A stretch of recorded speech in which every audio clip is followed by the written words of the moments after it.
15 మంది జంపు. లోక్సభ ఎన్నికలు Congress, BRS, BJP విషమ పరీక్షగా ఉండబోతున్నాయి. దశాబ్దం తర్వాత అధికారంలోకి వచ్చిన కాంగ్రెస్ పార్టీ ప్రభుత్వం సుస్థిరంగా కొనసాగాలంటే ఆ పార్టీకి 50% పైగా లోక్సభ సీట్లు లభించాలి. కాంగ్రెస్కు ప్రత్యామ్నాయంగా ఎదగాలంటే ఇప్పుడు ప్రధాన ప్రతిపక్ష స్థానాన్ని కొట్టేయాలని చూస్తున్న భారతీయ జనతా పార్టీ తన ఆకాంక్ష నెరవేరాలంటే కనీసం 5 స్థానాలు గెలుచుకోవాలి. 3 నెలల క్రితం అధికారాన్ని కోల్పోయిన భారత రాష్ట్ర సమితికి మరి విచిత్రమైన పరిస్థితి. లోక్సభ ఎన్నికల్లో కనీసం 2-3 స్థానాలైనా గెలుచుకొని సగం పైగా స్థానాల్లో ద్వితీయ స్థానంలో నిలబడని పక్షంలో ఆ పార్టీ మనుగడే ప్రశ్నార్థకం అవుతా ఉంది.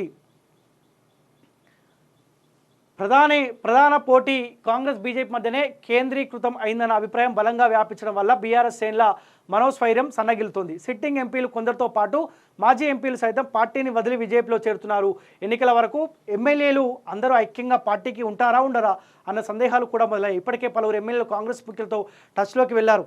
బీఆర్ఎస్ ఎమ్మెల్యేలను తన వైపు తిప్పుకునే విషయంలో ఇంతకాలం విముఖంగా ఉన్న ముఖ్యమంత్రి రేవంత్ రెడ్డి తాజాగా మనసు మార్చుకున్నట్టు తెలిసింది. లోక్సభ ఎన్నికల తర్వాత ప్రభుత్వం సుస్థిరంగా ఉండాలంటే పార్టీ బలాన్ని పెంచుకోవాల్సిన అవసరం ఆయన గుర్తించారు. తాజా సమాచారం ప్రకారం జంట నగరాలు, రంగారెడ్డి జిల్లాల నుంచి గెలిచిన బీఆర్ఎస్ ఎమ్మెల్యేతో అత్యధికులు కాంగ్రెస్ పార్టీతో టచ్లోకి వెళ్లారు. చేరికలకు తలుపులు తెరిస్తే గ్రేటర్ హైదరాబాద్లో బీఆర్ఎస్కు ఒక్క ఎమ్మెల్యే కూడా మిగలకపోవచ్చని అంటున్నారు. ప్రస్తుతానికి 2 మినహా మిగతా వారంతా కాంగ్రెస్లో చేయడానికి సుముఖత వ్యక్తం చేస్తున్నారు. ప్రస్తుతం సమాచారం ప్రకారం 15 మందికి పైగా ఎమ్మెల్యేలు కాంగ్రెస్లో చేరిపోవడానికి సిద్ధంగా ఉన్నారు. లోక్సభ ఎన్నికల్లోపై ఈ చేరికలు జరిగిపోతే భారత రాష్ట్ర సమితికి కోలుకోలేని దెబ్బ తగులుతుందంట. ఏ ప్రయత్నం అయితే కేసీఆర్ చేసిండో, ఏ ప్రయత్నం అయితే ప్రతిపక్షం లేకుండా చేయాలన్న ప్రయత్నం కేసీఆర్ చేసిండో, కాంగ్రెస్ పార్టీ కూడా అదే ప్రయత్నం చేస్తుంది.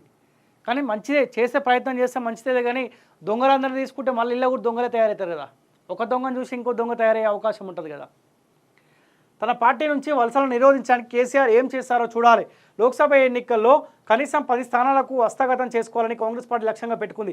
ఇందుకోసం రేవంత్ రెడ్డి వ్యూహాన్ని సిద్ధం చేస్తున్నారు. గత ఎన్నికల్లో 4 సీట్లు గెలుచుకున్న బీజేపీ ఇప్పుడు అంతకంటే ఎక్కువ సీట్లు నెగ్గడం కోసం పావులు కదుపుతుంది. 5 అంతకు మించి సీట్లు గెలుచుకోగలిగితే రాష్ట్రంలో బీజేపీ ప్రధాన ప్రతిపక్షంగా అవతరిస్తుంది.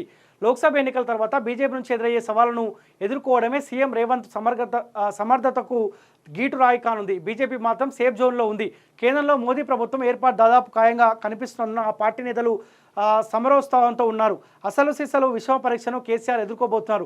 ఉద్యమ సమయంలో అధికారంలో ఉన్న 9.5 ఏళ్లలో అపర చాణక్యుడిగా రాజకీయ గండడుగా పేరొందిన కేసీఆర్ ఇప్పుడు లోక్సభ ఎన్నికల తర్వాత పార్టీని నిలబెట్టుకోగలుగుతారా లేదా అన్న పరీక్షను ఎదుర్కోబోతున్నారు. రెండవసారి అధికారంలోకి వచ్చాక టీడీపీని, చంద్రబాబును ఈసడించుకున్న కేసీఆర్ ఇప్పుడు అదే టీడీపీని ప్రేరణగా తీసుకొని ప్రతిపక్షంలో రానిద్దామని చెప్పడం కాల మహిమేనంట. సో మొత్తానికి రాధాకృష్ణ కొత్త పలుకు. సో 15 మంది కాంగ్రెస్ పార్టీ కండువా కప్పుకోబోతా ఉన్నారు. 2-3 మినహా గ్రేటర్ ప్రాంతంలో ఉన్న రంగారెడ్డి, హైదరాబాద్ ప్రాంతంలో ఉన్న ఎమ్మెల్యేలు మొత్తం కాంగ్రెస్ పార్టీ కండువా కప్పుకోనికి రెడీగా ఉన్నారంట. రేవంత్ రెడ్డి కూడా అదే ప్రయత్నాలు చేస్తూ ఉంటారు. ఎందుకంటే అంటే పార్టీని కులగొడతాం, పడగొడతాం అంటారు కదా గవర్నమెంట్ని. సో వాళ్ళ దగ్గర నుంచి ఇటే తీసుకుంటే ఆ పార్టీ కథమవుతున్న ఆలోచనకి రేవంత్ రెడ్డి వచ్చింది మొత్తానికి.